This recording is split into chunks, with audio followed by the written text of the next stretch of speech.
everybody. Hope you've been well while I've been out. So I've been gone for the past 2 weeks, and I do apologize. So for those of you that don't know, I still serve part-time in the Florida Army National Guard as a field artillery officer. My wife loves me serving and loves when I'm gone for a couple weeks. But no, in all seriousness, guys, we are going to get caught up with a couple more podcast episodes for you in the coming weeks. Super excited that you're back here with us today. And if you're new, hey, welcome to the Executive Career Upgrades podcast. I'm Tim Madden. This is the place that you need to go if you are struggling in corporate America. Kristina, before I go any further, you want to introduce yourselves and tell people what we talk about on this podcast? Yeah, well, if you haven't met me or you haven't been on one of our podcasts, I'm Kristina Madden. Tim is my husband, and I am very happy and proud that he serves in the United States Army. 20 years almost, old man. But yeah, so what we work on here, in the podcast are tactics and strategies to help you land your next six-figure job. Right? Half of what we talk about is tactics and strategies, and the other half is mindset, guys. What kind of energy are we bringing to this job search? What do we really want out of life and our job, and how do those things intertwine? As much as we tend to start out focusing on tactics and strategies, the conversation always goes back to mindset. It always goes back to lifestyle. What are we building here? What kind of legacy are we leaving? So the conversation gets really big. And so we're happy to have you here. And today we're going to be talking about the top mistakes nearly everyone makes in their interviews. So that should get really interesting. But let's get started. We wanted to compile the biggest mistakes that people have made during interviews to ensure, if you're watching this podcast today, that you don't have those same problems. Before we even get started, Kristina, how disastrous would it be if you're literally at insert your dream job here, whatever it may be, whatever role, whatever company, and you do something that maybe you can't recover from and you are looked over because of that mistake?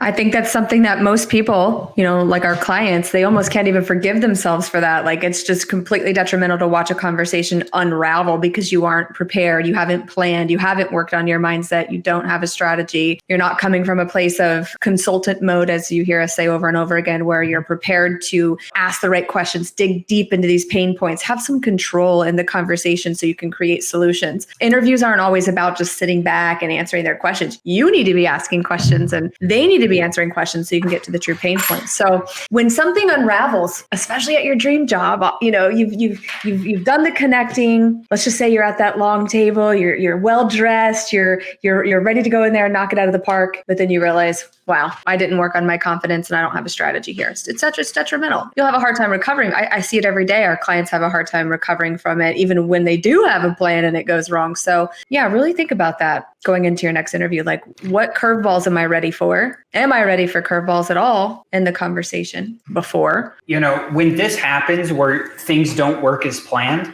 here's what happens. When we talk about mindset, we literally become like engulfed, playing over and over in our head, like what we did wrong. And it almost gets to the point to where you can't even do anything. It's almost like that time you were a teenager and you were in love, right? And it doesn't work out. And what happened? You literally go in this headspace of that was the only one, right? That's kind of the way it works with relationships. You become so attached to someone, so attached to some outcome, and then it doesn't work out. And then what happens, right? You're just devastated. So hopefully we've got your attention on the importance of not making these mistakes. So let's get started. Number one.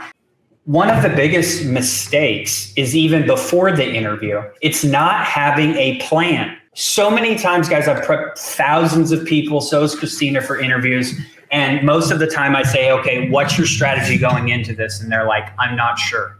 Okay. So let me do the military experience, right? You don't want to train in the event. Who wants to go to battle or war without a plan, without being trained? Nobody. So if this is so important to you, this position's important, this company's important, you have to go in with the plan. A lot of the plan deals with a lot of the pitfalls, so we're going to go into those, right? But if you don't have a plan for how you're going to navigate this entire process, how are you going to be successful? Every day that you don't have a structure to follow, the more and more your day gets away from you, right? And I always say, like, let's say you have a workout planned in the morning. If you don't knock that out, and as the day goes by, it's less and less likely you're going to actually get that workout done. Planning is very important. I mean, it even says in the Bible, you have an athlete that is just so prepared to go to battle and he's got the muscles and he's been training, but the thinkless athlete is like essentially useless, right? So if you don't have a plan or strategy in your mind, your skill set becomes useless. Let's just say you're like a badass tech guy. Well, perfect. How are you going to sell that? How are you going to showcase that? What's your plan? So, in developing your plan, these are some things you need to consider. The first one, how are you going to start this call? If you don't know how to start this call, this interview is going to go very bad for you. If you don't know what you're going to say when they say, tell me about yourself, what you're going to say when someone pops on Zoom or ring, the phone's on and your heart's a little pounding, right? Have you rehearsed? Do you know what you're going to say?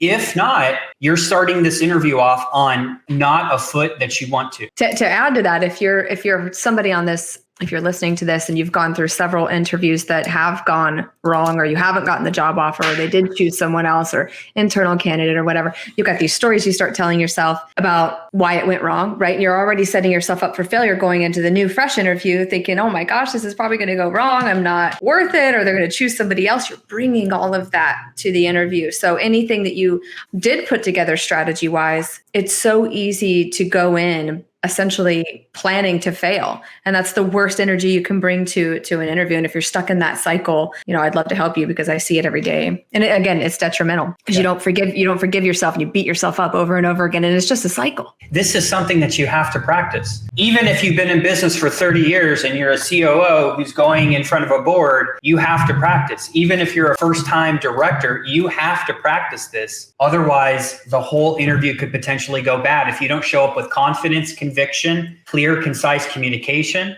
Most people come to this not knowing what to say, and it kind of unravels a little bit. You guys know, ladies and gentlemen, if you're watching, you've seen that 70% of people who hire people out there, they say they make a hiring decision on you in almost 60 seconds, 70% of them. Then LinkedIn said 90% of people are ready to make a hiring decision in 15 minutes. These are stats from corporate America. So I will urge you that what you say at the beginning and what you say in the first 15 minutes of this conversation is super important. And sales, which is what you're doing, by the way, selling yourself, has not changed in 100 years. Interviewing in 1900s and interviewing in the year 2100 and beyond is always going to boil down to these key things. What are their problems and challenges, and what are they really looking for? How can you, as the interviewer, pull that out and speak back to them that you are the candidate that fits this? No matter in what era, this is going to be the most important. And this is, again, one of our mistakes that people make. If you go to an interview and you don't know what their problems are and you don't have a good understanding of what they're looking for, which is not just thinking you know what they look for, but like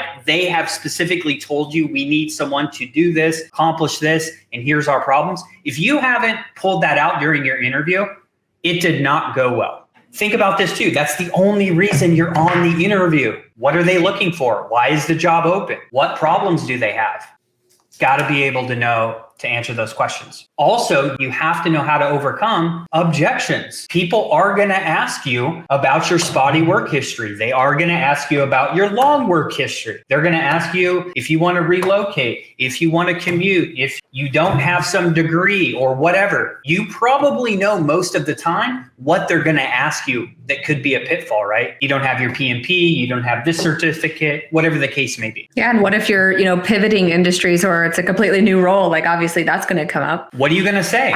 If you don't know, if you don't have a framework for how to handle these objections, here's what's going to happen. They are not going to call you back. At the end, they're going to be very nice to you. Kristina, it was so great meeting with you. Hey, I'm going to talk to the hiring manager. We're going to be in touch in just a couple days. And you never hear from them again. So when people don't get back to you, it's probably because you probably didn't do the best job that you could have. So don't be mad at other people, be mad at yourself. When you are responding to any type of interview question, or any type of problem or challenge or whatever, if you aren't using the past as a good prediction to the future, it's not going to end well for you in an interview as well. So let me expand more on this. You're a football player. Let me give you another analogy. You're a football player who's trying to get drafted in the NFL and no one can see your stats.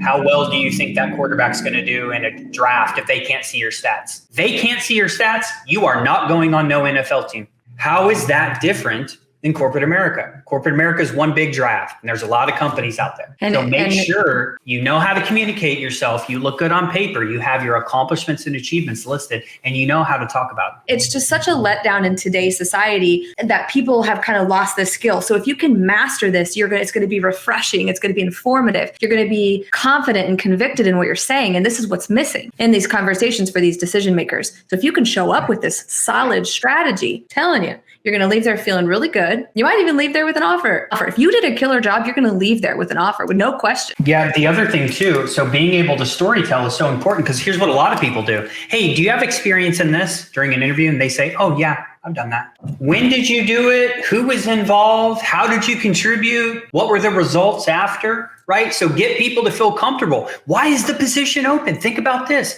They probably had to let someone go who probably messed up. Do you think they're going to be skeptical on who they bring on? Do you think they don't want to be very comfortable about paying someone X amount of money? Absolutely. But if you're asking yourself, gosh, I get what they're saying. I get what Tim and Kristina are saying, but why do I keep showing up to these things so nervous? Why am I not able to project that kind of confidence? Why do I all of a sudden feel like I can't communicate it on the fly or like on the spot? And there's science behind this. Like, you can either take my word for it or you can go pay for a neuroscientist to break this down for you. But if you're in that cycle that we were talking about earlier in the podcast of failing, okay, or you've been telling yourself that you're not worth it since you were a child, or there's shame and there's guilt and there's regret through this career journey or life journey, this stuff is stored in the body, guys. So if you're not doing the mindset work, man, I definitely recommend you join our program. I'll tell you that all day long. You know why? Because I know I specialize in this. But if you're not working on it with us, do work on this with a mental health professional or someone who could break this down for you. Because what happens is you show up to the conversation. Again, you might be just like a date. Okay, this might be why your dating life is going to too. Right? You're sitting there, you're smiling and you're happy and you crave this connection. You want it, but you're projecting this lack of confidence through the energy field, and they feel that. And that's why the conversation falls flat. So if they're like, okay, do you have experience in XYZ? And you're like, yeah, I do. Then you shrink. You're not digging into the measurable achievements that then you can begin to highlight or these really strong punchlines that we just gave you that would work in an interview.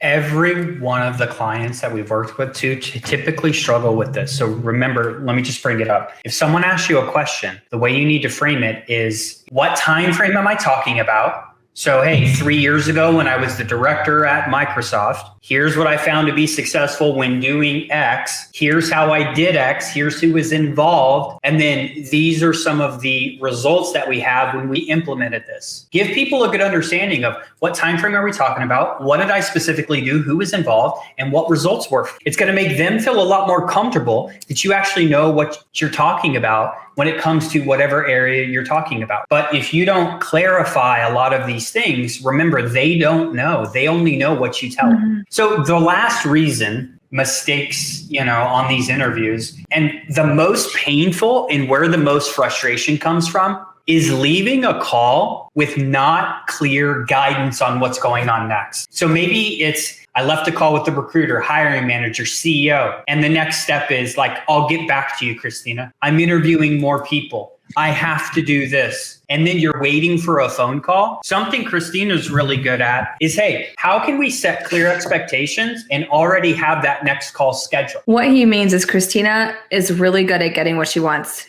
That's what he means. So like when he says I'm really good at that, what I do is like, I don't leave any room for confusion as to what the next step is, like just what he said. But I also like to take that to the next level, and I'm super bold. So if the person says like, oh yeah, well, we'll get back with you or whatever. And I say, okay, well, how's Monday at 2 p.m.? And they're like, okay, well, we'd still like to get back with you. We have a couple other But it's like, no.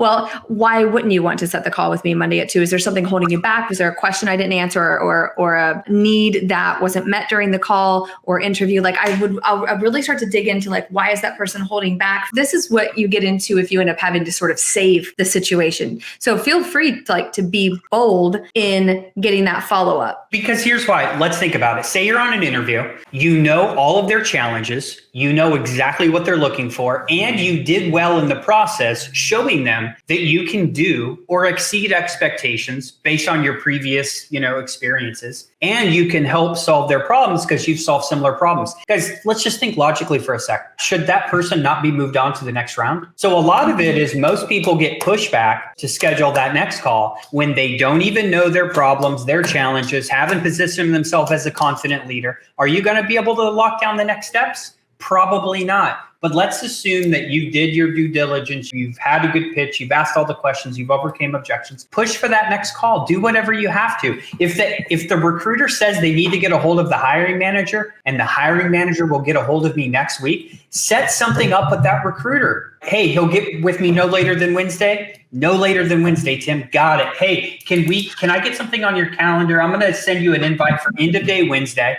And what we're going to do then is if I haven't heard from the hiring manager, at least me and you can reconnect because I know I would love working here. I'm perfect for the role. You agreed with me. It makes sense, right? And guys, if you're really confident in your skill set, who are you to hold back like that? Like they need you. So you have to get to a point where you're thinking that way, like, wow, like I'd be robbing them to let them hang up this phone or end this interview without having a follow-up with me. Like they need me. We have to get our minds to that place so it supports that boldness and supports the way you show up and answer those questions. And when you show that you actually care, that's going to resonate with people, right? When they say, hey, I'll give you a call back in a couple of weeks, and you're like, hey, you're this over budget. No one's been in this role for 2 months. You have all these challenges. When you can say with like deep conviction, like Kristina, I don't want another day to go by where you're having to mess with this stuff. So, hey, help me understand, why are we kicking this down the road when you shared with me that you have some severe problems that I feel I've provided a good resolution to? And if some of you are sitting here thinking, wow, that sounds really salesy or really pushy or really uncomfortable or awkward, we have to get to the root of that mindset, because what's really there is a lack of confidence and boldness to really go after what you want.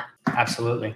And the other thing I didn't touch on, in corporate America, people are craving authenticity and transparency, and now more than ever. So dig deep and really bring your truest self to that interview. I can't stress that enough. I think people are so scared of just being themselves, and be kind to yourself during the process. And then if you don't have success on the interview, you have to become very unattached to the outcome during the process of the interview as well, to take away that sense of desperation. But give your time to sort of give yourself time to grieve and heal, and let it be a learning process. Also understand that not only do you have to be radically comfortable with how uncomfortable this is going to get, you also have to be radically uncomfortable with the ups and the downs that come along with this. And you're going to you could get beat up along the way a little bit. Like you can't give up. Like continue being kind to yourself if you take nothing else away from this conversation. Because if you're not kind to yourself, you can't be creative. You can't create solutions. You can't land high level interviews if you're not being nice to yourself and working on that mindset and building from there. So again, I could go on about that all day.